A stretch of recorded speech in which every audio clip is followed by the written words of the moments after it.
Hello student, today we are going to study TDS and TCS, that is tax deducted at source and tax collected at source।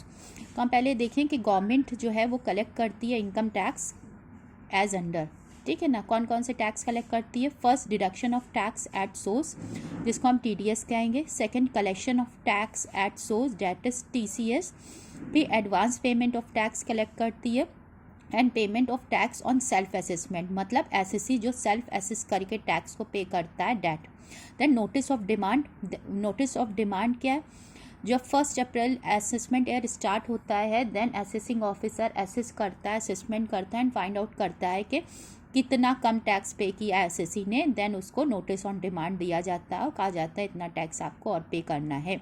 तो like this इतने tax government क्या करती है? Collect करती है, ठीक है। तो यहाँ पे हम पहले देखेंगे कि हम TDS क्या है, टैक्स डिडक्शन एट सोर्स क्या है। तो first of all, what is tax deduction at source? It means जो पर्सन रिस्पॉन्सिबल है पेमेंट करने के लिए, किसको? इनकम अर्नर्स को, ठीक है ना। जो पर्सन रिस्पॉन्सिबल है पेमेंट करने के लिए income to the income earners, ठीक है, वो पर्सन क्या करेगा? Income tax at prescribe rate में डिडक्ट करेगा और देन जो बैलेंस बचेगा वो उसको इनकम अर्नर को पे कर देगा, ठीक है। तो जो अमाउंट ऑफ टैक्स डिडक्ट किया गया एट सोर्स, तो उसको हम कहेंगे टैक्स डिडक्टेड एट सोर्स। तो अमाउंट जो टैक्स जो डिडक्टर ने जो पेमेंट करने के लिए रिस्पॉन्सिबल है वो यहाँ पे डिडक्टर है, ठीक है ना। तो वो जो अमाउंट डिडक्ट करेगा वो कहाँ डिपॉजिट करेगा? गवर्नमेंट ट्रेजरी में डिपॉजिट करेगा with in the prescribe period of time, ठीक है। प्रिस्क्राइब पीरियड ऑफ टाइम, जो प्रिस्क्राइब किया गया है टाइम, उन तक में वो उसको डिपॉजिट करेगा। तो ओके, तो the tax so deducted is called deduction of tax at source, ठीक है ना। सो यहाँ पे हम देखें कि यहाँ पे हम देख रहे हैं कि इनकम अर्नर्स कहा गया, इनकम अर्नर्स। तो यहाँ पे सपोज हम जाते हैं मार्केट, हम कुछ परचेज करते हैं तो हम वहाँ पे भी पेमेंट करते हैं, तो क्या हम TDS डिडक्ट करके करते हैं? नो। वाई? बिकॉज जब हम पेमेंट कर रहे हैं वहाँ पे, वो नेक्स्ट पर्सन के लिए जो उसको रिसीव कर रहा है, जो रेसिपिएंट है, वो उसके लिए इनकम नहीं होगी, वो उसके लिए रेवेन्यू होगा। वाई? बिकॉज उसमें उसका एक्सपेंस भी इंक्लूड है, ठीक है ना, उसमें उसका एक्सपेंस भी इंक्लूड है, तो डैट इज रेवेन्यू, वो उसके लिए रेवेन्यू है, वो उसकी इनकम नहीं है। यहाँ पे बात क्या हो रही है? TDS किस पे डिडक्ट होता है? इनकम पे डिडक्ट होता है, ठीक है ना। तो वो हम उसके लिए इनकम नहीं है, रेवेन्यू है, तो डेट्स वाई वहाँ पे TDS डिडक्ट हम नहीं करते हैं, ठीक है ना। तो यहाँ पे बात हो रही है कि जो पर्सन रिस्पॉन्सिबल है, सपोज हम किसी को पेमेंट कर रहे हैं, ठीक है, I am the person responsible for making payment, ठीक है ना, आई एम डिडक्टर, ठीक है, हम डिडक्ट करेंगे TDS इनकम पे, ठीक है ना। और जो बच रहा है आफ्टर डिडक्शन ऑफ TDS, जो बैलेंस बचेगा वो हम इनकम अर्नर को पे कर देंगे, ठीक है ना। तो उस अमाउंट को जो डिडक्ट हुआ है डेट इज TDS, ठीक है, और वो किस पे होगा? डिडक्ट इनकम पे होगा, ठीक है। तो what is the difference between TDS and TCS? TDS और TCS में डिफरेंस क्या है? TCS जो होता है that is tax collected at source. Difference ये है कि TDS जो होता है वो इनकम पे डिडक्ट होता है और TCS क्या होता है? इनकम अर्न करने के जरिए पे लगता है, ठीक है। जैसे हम एग्जाम्पल दें कि किंगफिशर है, ठीक है ना, वो विस्की का वर्क कर रही है, ठीक है ना, विस्की क्या कर रही है? विस्की का मैन्युफैक्चर कर रही है, ठीक है ना। वहाँ पे वो जो विस्की जो छोटे ठेकेदार हैं वो जाके लमसम में उनसे वहाँ पे विस्की परचेज करते हैं, ठीक है, और फिर उसको सेल करते हैं।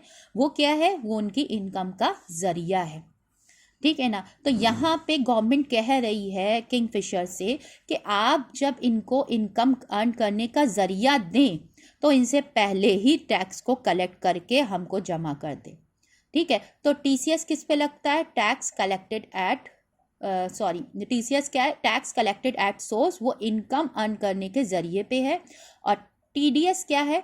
TDS है इनकम पे, ये इतना डिफरेंस है और दोनों ही का प्रोसेस सेम है। फाइनल टैक्स लायबिलिटी में क्लेम दोनों का ही होता है, लास्ट में डिडक्शन लिया जाता है टीडीएस का भी और टीसीएस का भी। फाइनल टैक्स लायबिलिटी में क्लेम दोनों ही का है, ठीक है। डिफरेंस ये है कि इनकम पे ये डिडक्ट होता है और ये इनकम अर्न करने के जरिए पे होता है टीसीएस, ठीक है। What are the payment subject to deduction of tax at source, तो ये हमारी पेमेंट्स हैं जिन पे टीडीएस कटता है। सैलरी पर सेक्शन भी लिखे हैं, इसके मेन सेक्शंस देख लेना है।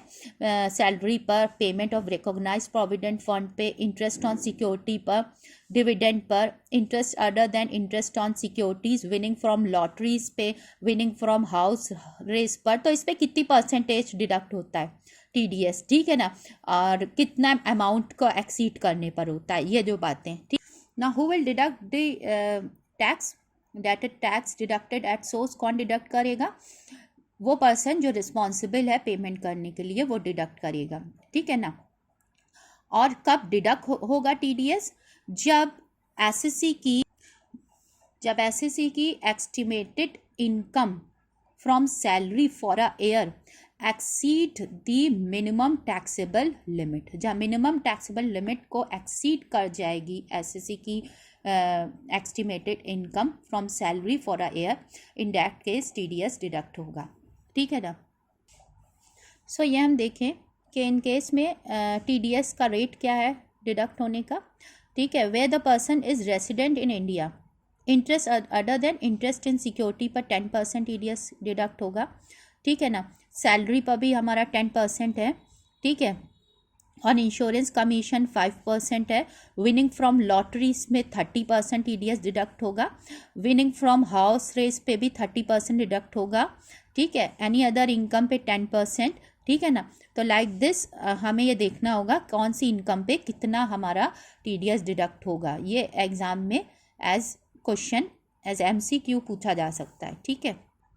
Payment from recognised provident fund to employ, if the amount of recognized provident fund at the time of payment is liable to tax shall be deducted at source at the rate of 10%। recognized provident fund के payment पर भी 10% TDS deduct होता है। अगर employ fail होता है अपना pan card देने के लिए एम्प्लॉयर को, अगर वो नहीं दे पाता है अपना पैन कार्ड, तो इन that case the tax shall be deducted at the maximum marginal rate of 30%। Pan card नहीं दे पाता है अगर एम्प्लॉय नहीं देता एम्प्लॉय को, दैट इन दैट केस 10% से 30% हो जाएगा टैक्स, 30% टीडीएस डिडक्ट होगा फिर, ठीक है। Now if such amount is less than, अगर रिकॉग्नाइज प्रोविडेंट फंड का अमाउंट 50,000 से कम है तो नो टीडीएस, ठीक है। कोई टैक्स एट सोर्स डिडक्ट नहीं होगा अगर 50,000 से कम है, ये पता होना चाहिए, ठीक है। नॉट टीडीएस ऑन डिविडेंड, ठीक है। Who will deduct, the principal officer of a domestic company, ठीक है ना। ऑन विच इनकम, ठीक है, किस इनकम पे, on dividend under section 222E पर, ठीक है ना। इस पे हमारा होगा, ठीक है ना।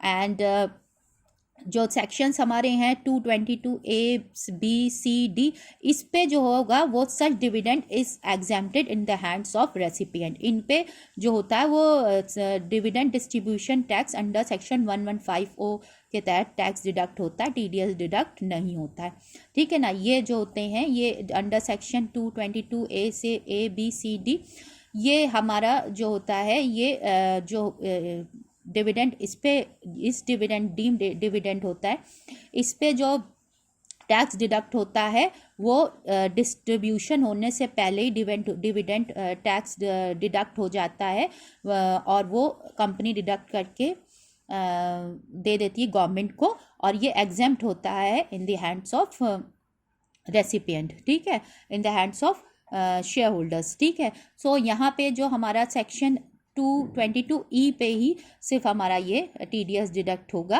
एट 10%, ठीक है ना। और जहाँ पे डिविडेंड का पेमेंट 2,500 से कम है तो उस पर टीडीएस डिडक्ट नहीं होगा, ठीक है। और या डिविडेंड पे हुआ है bye such company by an account पे चेक, तो वहाँ पे भी टीडीएस डिडक्ट नहीं होगा।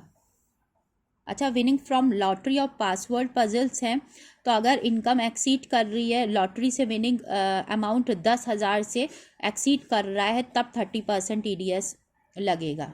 ठीक है, 10,000 से कम है तो TDS डिडक्ट नहीं होगा। ठीक है, ऐसी विनिंग फ्रॉम हॉर्स रेस पे भी अगर एक्सीड कर रहा है अमाउंट विनिंग का 10,000 से ज़्यादा, तब 30% लगेगा, अन्यथा नहीं लगेगा। ठीक है, ओके, थैंक यू।